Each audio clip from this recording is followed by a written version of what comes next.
আসসালামু আলাইকুম প্রিয় দর্শক, সবাইকে স্বাগত জানাচ্ছি আমাদের নিয়মিত আয়োজন ইনসেপ্টা স্বাস্থ্য সমাচার অনুষ্ঠানে। এই অনুষ্ঠানটি আয়োজন করেছে দি chest and heart association of Bangladesh. প্রিয় দর্শক, আমরা এই অনুষ্ঠানে বিভিন্ন রোগ এবং রোগের প্রতিকার নিয়ে আলোচনা করে থাকি এবং এই আলোচনায় আমাদের সাথে থাকেন দেশ বরেণ্য বিশেষজ্ঞ চিকিৎসকবৃন্দ। তেমনি আমাদের সাথে আজ উপস্থিত আছেন অধ্যাপক ডক্টর মুজিবুর রহমান, তিনি পরিচালক institute of child and mother health Bangladesh. আমরা আজকে কথা বলবো হামের প্রাদুর্ভাব এবং শিশু স্বাস্থ্য নিয়ে। প্রিয় দর্শক, বিগত বেশ কয়েকদিন ধরে হামের প্রাদুর্ভাব বেড়ে যাওয়ায় এবং শিশু মৃত্যু বেড়ে যাওয়ায় এটা সবাইকে নাড়া দিচ্ছে। তাই আমরা আজকে সেই বিষয়টি নিয়ে আলাপ করব। স্যার, আপনাকে স্বাগত জানাচ্ছি আমাদের অনুষ্ঠানে। আপনাকে ধন্যবাদ। বেশ কিছুদিন ধরে আমাদের হামের প্রাদুর্ভাব অনেক বেড়েছে এবং শিশু স্বাস্থ্যের উপর তা কতটা প্রভাব ফেলেছে বলে আপনি মনে করেন? আসলে এই হাম বাংলাদেশে আগেও ছিল, কিন্তু রিসেন্ট যে আমাদের আসলে হামের আউটব্রেক, এটা আমাদের জন্য আসলে খুব কষ্টকর এবং বেদনাদায়ক। কারণ হাম বেসিক্যালি ইনফেক্ট করছে বা আক্রান্ত করছে আমাদের শিশুদেরকে, আমাদের কোমলমতি শিশুদেরকে। আর শিশুরা যেহেতু আমাদের সবচেয়ে আপনজন, আর যেহেতু শিশুরা বেশি কষ্ট পাচ্ছে, অতএব শিশু সমাজ যেহেতু এখানে ইনভলভ, তাহলে সেটা তো আপনি বুঝতেই পারছেন যে আসলে একজন শিশু বিশেষজ্ঞ হিসাবে, একজন নবজাতক বিশেষজ্ঞ হিসাবে আসলে আমার উদ্বেগের জায়গাটা তো অনেকটুকু। এটা অবশ্যই এই হাম নিয়ে আসলে আমরা সবাই চিন্তিত, কিন্তু আমরা আতঙ্কিত না হয়ে আমরা যেন হামের ভয়কে জয় করতে পারে আমাদেরকে সামনে এগিয়ে যেতে হবে। এটা আসলে আমাদের মূল লক্ষ্য হওয়া উচিত। শিশুদের জন্য বিশেষ করে হাম কতটুকু ঝুঁকিপূর্ণ বলে আপনি মনে করেন? ভ্যাকসিন কাভারেজ যদি 97% উপরে থাকে, তাহলে কিন্তু আসলে হামের ঝুঁকি অতটা না। কারণ হাম হলো একটা ভ্যাকসিন প্রিভেন্টেবল ডিজিজ এবং এটা যথেষ্ট সুন্দর কাভারেজ আছে। কিন্তু আসলে এটার ঠিক মতো যদি ভ্যাকসিনটা দেয়া থাকে, তাইলে আসলে ঝুঁকি খুব বেশি না। এখন যে আসলে আমরা শিশুদেরকে হারাচ্ছি, এটার আসলে বহুবিধ কারণ রয়েছে। সব কিছু যদি আমরা অ্যানালাইসিস করতে যাই, তা আমরা প্রথমেই দেখব যে আসলে যে শিশুরা আক্রান্ত হয়েছে, ম্যাক্সিমাম শিশু আসলে আগে হামের টিকা পায়নি। যারা পেয়েছেন তারা হয়তো এক ডোজ পেয়েছেন, দ্বিতীয় ডোজ নেওয়ার মতো অবস্থা হয়নি। এই পারিপার্শ্বিক যে অবস্থাটা তৈরি হয়েছে হামের পিছনে, এটা আপনারা মোটামুটি গত 3 মাসে সবাই কম বেশি জানেন। আপনি দেখেছেন যে আমাদের মাননীয় স্বাস্থ্যমন্ত্রী, মাননীয় প্রধানমন্ত্রীর নির্দেশে যে পরিমাণে ড্রাইভ দিয়েছেন ভ্যাকসিনের জন্য, যে পরিমাণে ড্রাইভ দিয়েছেন এই হামের চিকিৎসার জন্য, এর আগে কিন্তু এরকম আগে দেখা যায়নি। তাহলে সেটা একটা বিরল দৃষ্টান্ত বাংলাদেশে হয়ে আছে। হ্যাঁ, আমরা করোনার সময় আমরা সবাই ঝাঁপিয়ে পড়েছিলাম, কারণ করোনা যেহেতু ছোট বড় মেজো সবাইকে আসলে ধরেছিল, সেজন্য ওইটাতে ইনভলভমেন্ট সবার ছিল।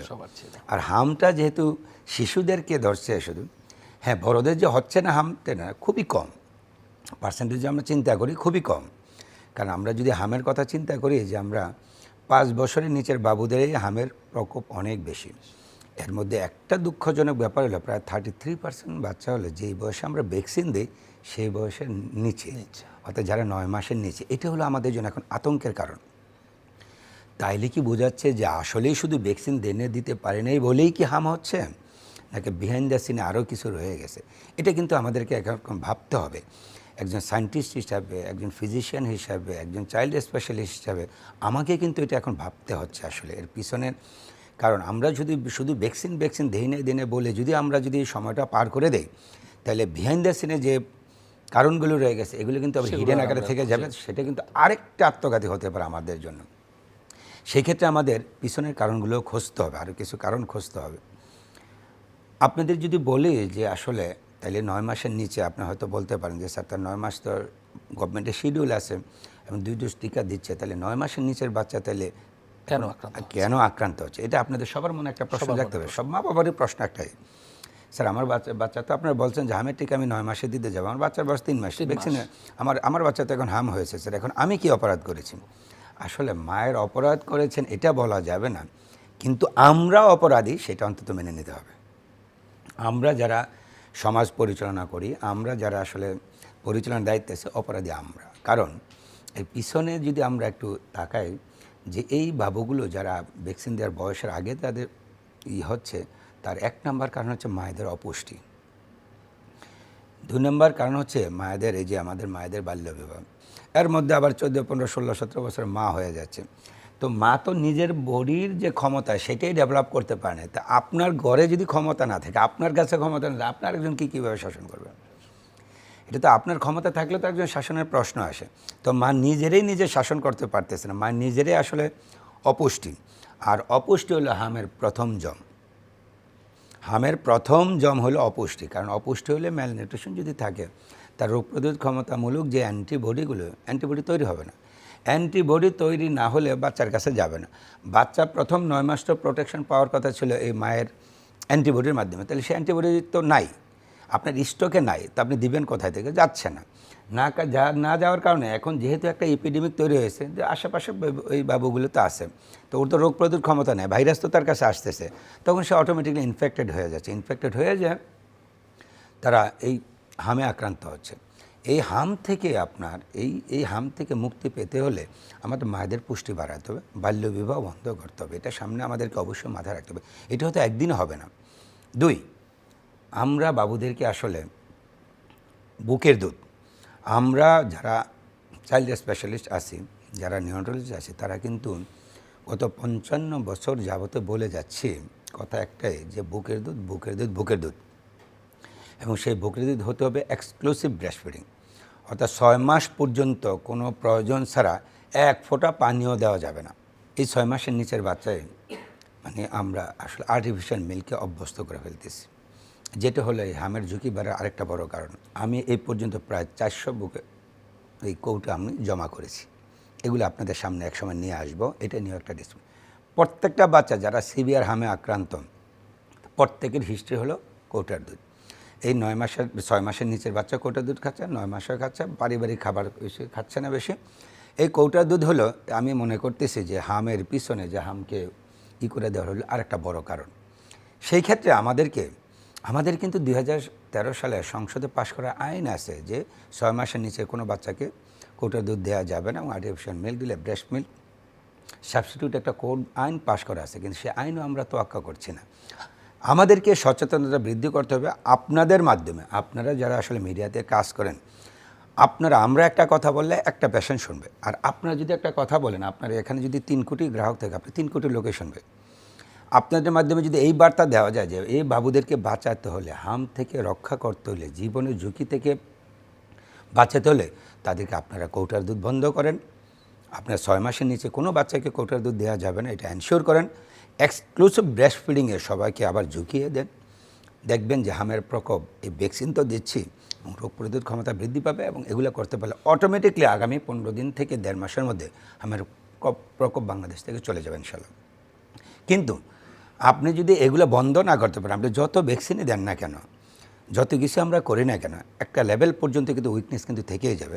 অর্থাৎ ভ্যাকসিন দিয়ে প্রোটেকশনের ব্যবস্থা করতেছি, এদিক দিয়ে আবার আর্টিফিশিয়াল মিল্ক দিয়ে তাকে আবার রোগ প্রতিরোধ ক্ষমতা কমায় ফেলছি, তাকে আবার একটা ঝুঁকির মধ্যে নিয়ে যাই, তো কথা তো একই হয়ে যাচ্ছে। সেই ক্ষেত্রে আমাদের মায়েদের পুষ্টি বাড়াতে হবে, বাচ্চাদের এক্সক্লুসিভ ব্রেস্ট ফিড দিতে হবে, বা আমাদের বাবুদেরকে বুকের দুধ শুধু বুকের দুধের 6 মাস পর্যন্ত দিতে হবে, এবং আমাদেরকে এই ভ্যাকসিনেশন প্রোগ্রামকে আরও এনহ্যান্সমেন্ট করে আরও দ্রুত এগিয়ে নিয়ে যেতে হবে।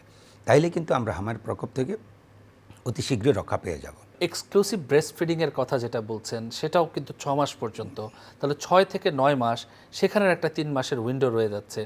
তো এই সময়টাতে তার পাশাপাশি যে সকল মায়ের ক্ষেত্রে বুকের দুধ সে নিজেই অপুষ্টিতে আছেন, সো তার বুকের দুধ অতটা কার্যকর হচ্ছে না বাচ্চার ক্ষেত্রে, সেই সকল বাচ্চাদের ক্ষেত্রে কি কোনো স্পেসিফিক উপদেশ বা পরামর্শ আছে পুষ্টির জন্য? অবশ্যই। বাংলাদেশে সর্বনিম্ন বয়সের বাচ্চা 19 দিনের বাচ্চা, তারও কিন্তু হাম হয়েছে। সেই বাচ্চা আমার আন্ডারে ভর্তি হয়েছে, এটা পেপার পত্রিকায় এসেছে, এবং এটা ইন্টারন্যাশনাল একটা জার্নালে পাবলিকেশন হবে। এটা অলরেডি প্রসেস চলতেছে, এটা ICDDB এটা নিয়ে কাজ করতেছে। এখন আমার আন্ডারে 2টা বাচ্চা এখনও ভর্তি আছে, একটা আবার 20 দিন, একটা 23 দিন, তাদেরও হাম হয়েছে।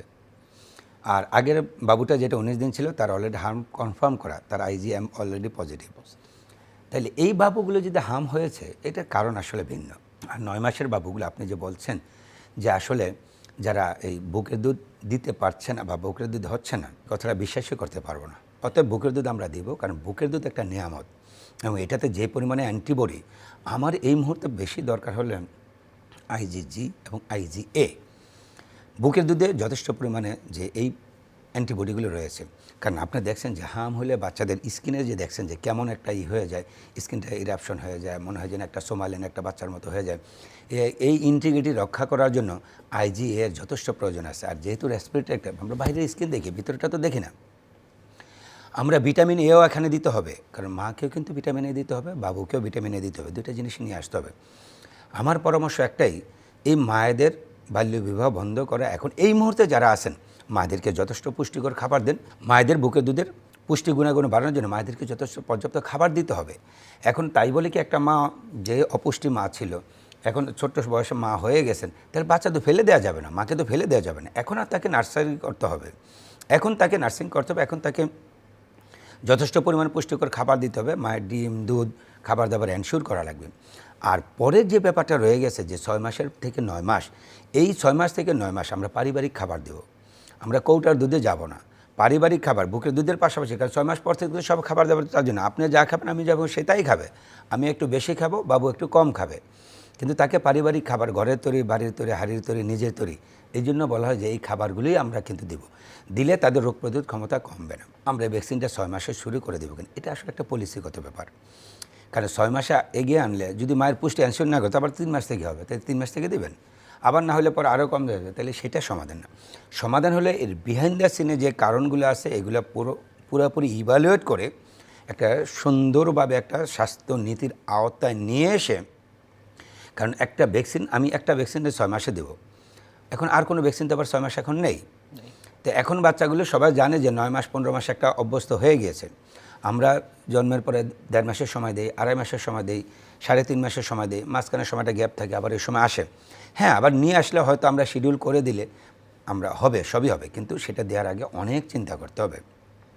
এখন ভ্যাকসিন কাভারেজে যে বাচ্চারা থাকবে তাদের সংখ্যা কি হবে, আমরা যে ভ্যাকসিন সাপ্লাই পাচ্ছি সেটার সংখ্যা কি হবে, কীভাবেই করতে পারবো, অনেক কিছু নিয়ে কিন্তু এটা একটা আলাপ আলোচনার বিষয়, এটা একদিনের ডিসিশনের বিষয়। আর এই আউটব্রেক হয়েছে বলেই যে ওরা 6 মাস আজকে দিতে হবে ব্যাপারটা না, আউটব্রেক তো আগেও হয়েছে, তবে এইবারের মতো হয়তো এতটা হয়নি, কারণ এটার পিছনে অনেকগুলো কারণ ছিল।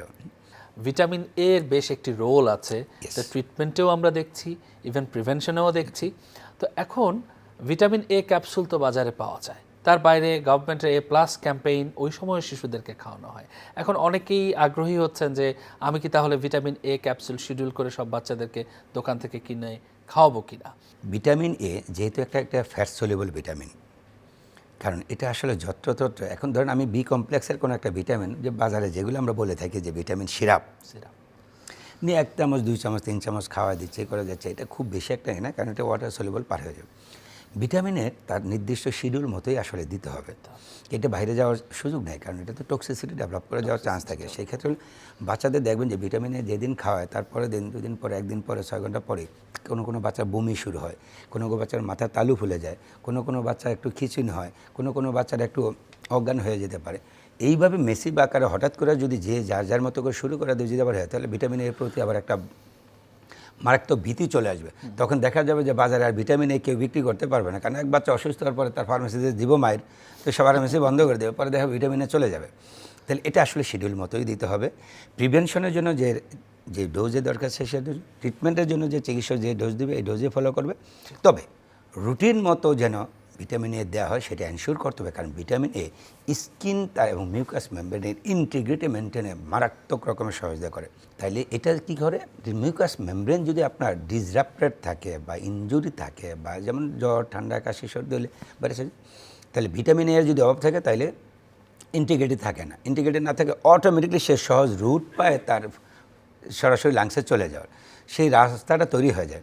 সেই জন্য ভিটামিন এ আমাদের অবশ্যই দরকার আছে, আমরা ভিটামিন এ দিব, কিন্তু সেটা প্রয়োজনের বাহিরে না, নিয়মের বাহিরে না। এখন মিজেলসের ব্যাপারে এরকম বলা হচ্ছে যে মিজেলসের একটা তো অ্যাকিউট যে প্রভাবগুলো, ইমিডিয়েট যে ইফেক্ট, অনেকে প্রাণও হারাচ্ছেন, নিউমোনিয়া হচ্ছে। আরেকটা বিষয়ে খুব আলোচনা হচ্ছে যে মিজেলসের দীর্ঘমেয়াদী যে প্রভাব, বিশেষ করে মানসিক বিকাশ থেকে শুরু করে শিশুর যে বিকাশ পরবর্তী এগুলোতেও এই ক্ষেত্রে কি কি প্রভাব রয়েছে বলে আচ্ছা, এখন মিজেলস আসলে হলো কি, ওই যে মিজেলস আমি আসলে বলেছিলাম, আমি প্রথমবারও কয়েকটা মাধ্যমে আমি বলেছিলাম যে মিজেলসের একটা ঘাম জড়ানো অর্থাৎ ঘাম জড়ানো হাম, অর্থাৎ সে এখন যেমন ঘাম জড়াচ্ছে ভবিষ্যতে আপনাকে ভোগাবে। কারণ বাংলাদেশে আজকে পর্যন্ত প্রায় 70,000 বাচ্চার উপরে মিজেলস হয়েছে। এর মধ্যে আমরা 500 প্রায় আজকে পর্যন্ত প্রায় 28 জন বাবুকে আমরা হারিয়ে ফেলছি, যেটা আমাদের জন্য আসলে আজকে খুবই দুঃখজনক। যারা তো চলে গেছে তারা আমাদেরকে মুক্ত করে দিয়ে গেছে, তারা আমাদের কাছে আর আসবে না, তারা আমাদের কাছে কোনো কমপ্লেনও করতে আসবে না। কিন্তু যারা বেঁচে গিয়েছে তাদের ব্যাপারে আমাদেরকে সাবধান হতে হবে। কারণ মিজেলস ভাইরাসের মাধ্যমে পরে যে SSPE যেটা বলে স্ক্লেরোটিক প্যান এনকেফেলাইটিস পরবর্তীতে যে ডেভেলপ করবে, ব্রেনের যে প্রদাহ, একটা স্লো যে একটা প্রদাহ, এটা যে আসলে তার ইফেক্ট শুরু হবে 1 বছর 2 বছর 3 বছর 5 বছর পর থেকে। তখন তো আমরা হয়তো ভুলে যাবো আজকে যে মিজেলস হয়েছে। তখন হয়তো দেখা যাবে যে এই বাচ্চা যখন আবার অ্যাবনর্মাল আচরণ শুরু করে, বাবা মা আবার কবিরাজ ফকিরাজ দরবেশ তাদের কাছে নিয়ে যাবে, ওরা জিনে ধরছে, ভূতে ধরেছে, ওরা আসরে লাগিয়েছে, এই করছে সেই করেছে, তাকে নিয়ে বিভিন্ন ধরনের করবে। কিন্তু এই জিন ভূত যে এই সময় এই 2026 সালে ছিল, সেটা কারো কাছে মনে নাও থাকতে পারে। সেই জন্য এখন থেকেই করতে হবে, যে বাবুগুলোর হাম হয়েছে, যে বাবুগুলো হয়েছে তাদেরকে ফলো আপে রাখতে হবে, রেগুলার ফলো আপে থাকবে এবং নির্দিষ্ট সময় একটা নির্দিষ্ট এতে ফলো আপে আসবে। এবং কোনো ধরনের যদি অ্যাবনর্মাল আচরণ দেওয়া হয়, তাদের যেন কোনোভাবেই যেন কুসংস্কারে তাদের আখ্যায়িত করে যেন তাদেরকে যেন কোনো মানে একটা বিপদগামী অপচিকিৎসার জন্য ফেলে না দেওয়া হয়, সেটা আমাদেরকে এখন থেকেই অবশ্যই এটা সরকারকেও সচেতন হতে হবে। আমরা যারা স্পেশালিস্ট আছি, যারা আছে, তারা কিন্তু এটা যথেষ্ট পরিমাণে সচেষ্ট হতে হবে এবং থাকতে হবে, এবং এটা আপনাদের মাধ্যমে এই মেসেজ দিতে হবে অবশ্যই। আমি আপনাদেরকে এই হামের থেকে রক্ষা পাওয়ার জন্য আমি আপনাদের মাধ্যমে 3টা মেসেজ একটু মায়েদের কাছে পৌঁছাতে চাই। আপনারা এই মেসেজটা যদি পৌঁছে দিতে পারেন, তাইলে কিন্তু আমরা অতি সহজেই অল্প সময়ের মধ্যে আমি হামের প্রাদুর্ভাব থেকে আমি রক্ষা পেয়ে যাব। 1, মায়ের দুধ মায়ের দুধ মায়ের দুধ, 6 মাস পর্যন্ত মায়ের দুধ ছাড়া কোনো দুধ দিবে না। নাম্বার 2, যিনি যত কষ্টে, যত দূরে, যত যেখানে যত রিমোট এরিয়াতে থাকেন না কেন, বাবুটাকে সময় মতো 2 ডোজ আপনি এই হাম রুবেলার টিকা আপনি এনশিওর করুন, অবশ্যই এনশিওর করুন। 3, মায়েদেরকে আমরা যে মাগুলো এখন মা হয়ে গিয়েছেন তাদেরকে যথেষ্ট পরিমাণে, আমি শাশুড়ি বলবো বা আমি যদি এই মায়ের মা যিনি বাচ্চার নানি, ওনাকে বলবো এবং সমাজের সবাইকে বলবো, আমি যখন খেতে বসবো, আমি ওনার প্লেটে একটু খাবারটা বেশি দিয়ে পুষ্টিটা রেখে, আমি প্রয়োজন একটু যদি খাবার না থাকে আমি একটু কম খাবো, কিন্তু ওনাকে খাবারটা এনশিওর করব। এই 3টা জিনিস যদি এনশিওর করেন, তাইলে কিন্তু হামের প্রকোপ থেকে অতি সহজেই বিদায় জানাতে পারবো। অসংখ্য ধন্যবাদ স্যার আপনাকে আমাদের এই অনুষ্ঠানে আসার জন্য। প্রিয় দর্শক, আপনারা সবাই সুস্থ থাকুন, ভালো থাকুন, নিরাপদে থাকুন। আগামী পর্ব দেখার অগ্রিম আমন্ত্রণ জানিয়ে আজকের মতো বিদায় নিচ্ছি। খোদা হাফেজ।